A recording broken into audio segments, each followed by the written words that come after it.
We provide you the platform to turn your dreams into reality. Give wings to your aspirations with KR Mangalam University.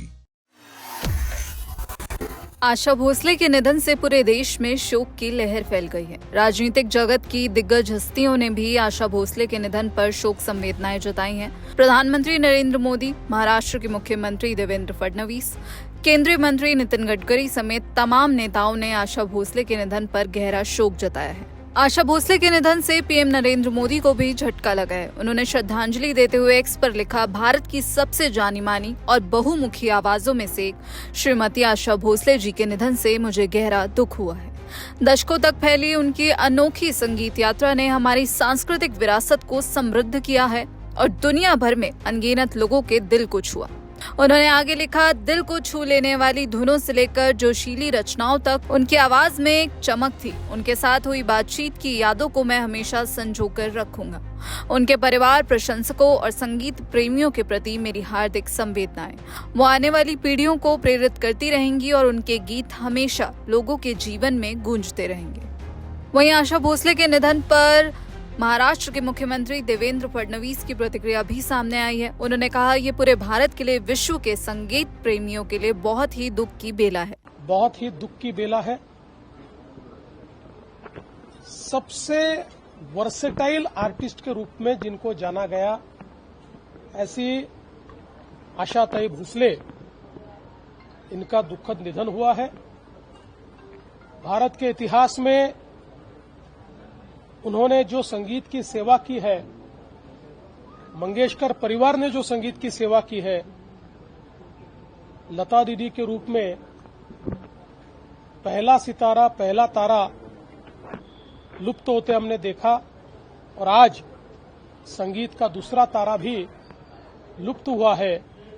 ये हम सबको इसका बहुत दुख है।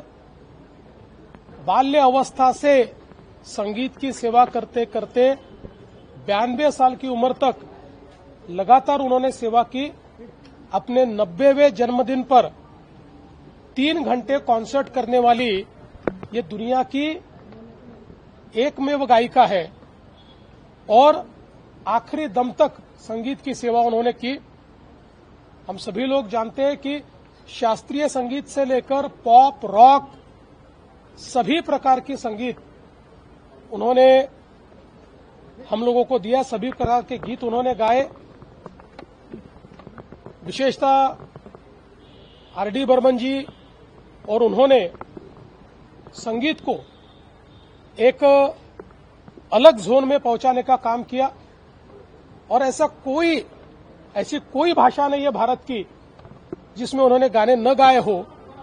12,000 से ज्यादा गाने 20 से ज्यादा भाषाओं में उन्होंने गाए। इस प्रकार की एक गायिका कि जिनके सुरों में परमेश्वर बसते थे, उनका चला जाना ये भारत के लिए, हम सभी के लिए बहुत बड़ी हानि है।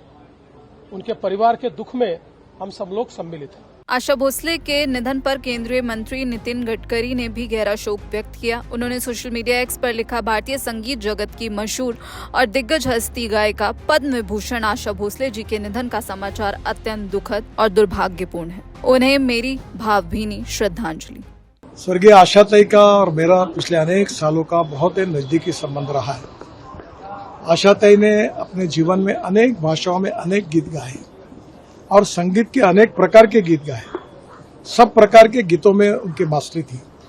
उन्होंने जो गीत गाए हैं, आज भी हम उसको विश्व में इतनी प्रसिद्धि मिली है कि आज पूरे विश्व में उनका नाम पहुंचा है। जिस प्रकार से लता दीदी ने अपने गायन कला के द्वारा हमारे देश का नाम बड़ा किया है, वैसा ही आशाताई ने भी बड़ा किया है। मुझे बहुत खुशी है विशेष रूप से कि जब वो संगीत में गाती थी और जब उनका एज हुआ था तो मैं उनको कहता था कि आप मत गाइए। वो मुझे कहती थी कि नहीं, मैं जब तक हूँ तब तक मैं गाती रहूंगी। जिद्द मैंने उनके व्यक्तित्व में देखी और आखिर तक उन्होंने संगीत और गीत इस विषय के लिए अपना जीवन समर्पित किया था और बड़े आनंद और खुशी के साथ वो गाती थी और आखिरी में चलना भी नहीं होता था तो भी उनका यही श्रद्धा, कमिटमेंट उनके प्रोफेशन के बारे में थी उनके जाने से उनके परिवार को भी बहुत बड़ा धक्का लगा हुआ है और विशेष रूप से पारिवारिक संबंध होने के कारण हम सब लोगों को भी एक धक्का पहुंचा है। मैं ये दुख को सहन करने की शक्ति भगवान उनके परिवार को दे, ये ईश्वर चरणी प्रार्थना करता हूं और आशाताई को दुखद अंतःकरण से श्रद्धांजलि अर्पित करता हूं। नमस्कार।